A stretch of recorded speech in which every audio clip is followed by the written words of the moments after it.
Today, Georgetown is known for its world-class academics in international affairs, medicine, law, and so many other fields. But for many years in Georgetown's early history, it was the astronomy department that put Georgetown on the map. And at the center of Georgetown's astronomy program, it's the Heyden Observatory. Let's find out what rocks about this observatory.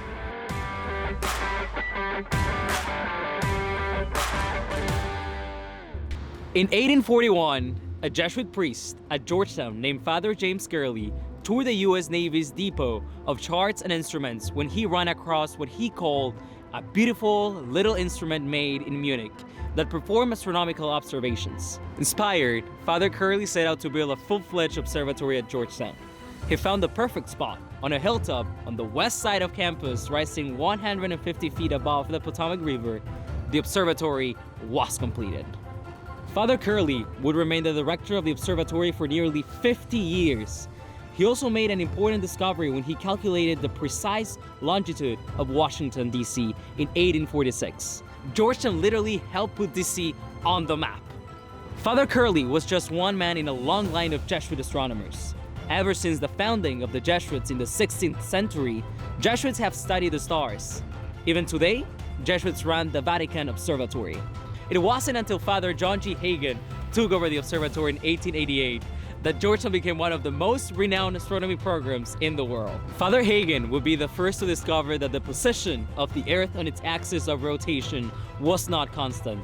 Father Hagen would also go on to run the Vatican Observatory in 1906.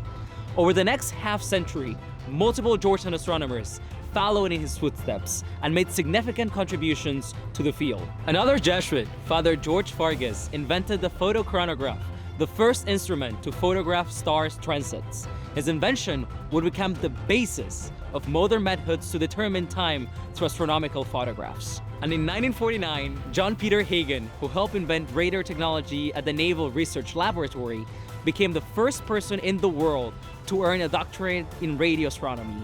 He would later go on to direct the US Navy's Vanguard program, which put one of the first satellites in space that to this day is the oldest human-made object still in orbit around our planet. And then there's Vera Rubin, who earned her PhD and taught at Georgetown and would go on to discover evidence for the existence of dark matter in 1965. As these discoveries took place, students flocked to Georgetown to study astronomy. At one point, Georgetown had the only astronomy PhD program in the country. However, with Washington, D.C. quickly becoming a booming metropolis and flooding the skies with light pollution, Georgetown shut the doors of the observatory and astronomy program in 1972. Today, the observatory still stands as the third oldest observatory in the country and is listed in the National Register of Historic Places. While the observatory is no longer in active use today, the Georgetown University Astronomical Society holds weekly stargazing sessions, carrying on the legacy of the Jesuits and astronomers who came before them to ponder the stars.